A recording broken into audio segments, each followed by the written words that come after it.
আসসালামু আলাইকুম দেশ ও প্রবাসের ভাইগণ বন্ধুরা, কেমন আছেন সবাই? আশা করি সকলে অনেক বেশি ভালো আছেন। আজকে মালয়েশিয়া ভিসার আরও একটি নতুন ভিডিওতে আপনাদের সবাইকে স্বাগতম জানাচ্ছি।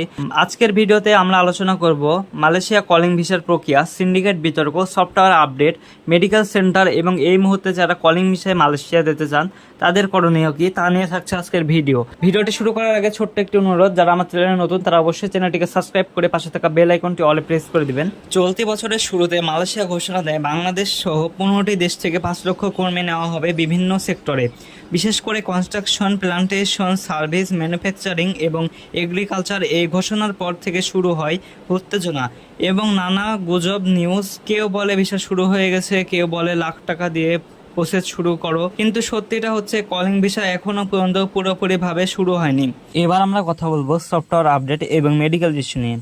প্রথমে কথা বলি সফটওয়্যার আপডেট নিয়ে।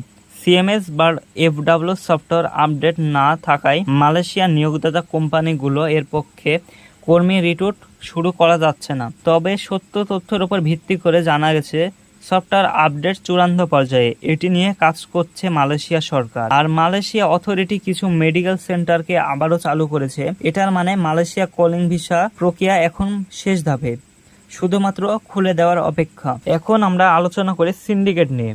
2022 সালে যেভাবে 15টি এজেন্সি নিয়ে সিন্ডিকেট করা হয়েছিল, এবার সেই 2022-এর মতো সিন্ডিকেট হতে পারে বলে অভিযোগ করছে বিভিন্ন প্রতিষ্ঠান। তবে বাংলাদেশ সরকার সিন্ডিকেট মানতে নারাজ, যে কারণে কলিং ভিসা এখন পর্যন্ত খুলে দেওয়া হয়নি। এখন আমরা কথা বলি যারা কলিং ভিসায় মালয়েশিয়া যেতে চাচ্ছেন তাদের করণীয় কি। প্রথমে বলে রাখি, কারো কথায় আশ্বস্ত হয়ে আপনারা কোনো রকম টাকার লেনদেন করতে যাবেন না, কেননা কোম্পানি অফার লেটার না আসা পর্যন্ত কোনো প্রক্রিয়াতে আপনি কলিং ভিসা পাবেন না এবং যেতে পারবেন না। কোনো দালাল যদি আপনাকে বলে যে আমরা ভিসা পেয়ে গেছি, ভিসা দেখাতে পারি, সেক্ষেত্রে আপনি অবশ্যই ভিসাটি যাচাই করে নেবেন এবং ভেরিফাই করে নেবেন, কেননা ফ্লাইটের আগেই এখন ভুয়া ভিসায় গ্রেপ্তার ঘটনা রীতিমতো ঘটেই চলেছে। আপনি যদি চান যে কলিং ভিসায় মালয়েশিয়া গিয়ে কাজ করবেন, বাংলাদেশ থেকে বিভিন্ন নিয়োগদাতা কোম্পানিগুলো আপনি সার্চ করে দেখতে পারেন এবং তাদের সাথে ইমেলের মাধ্যমে যোগাযোগ করবেন,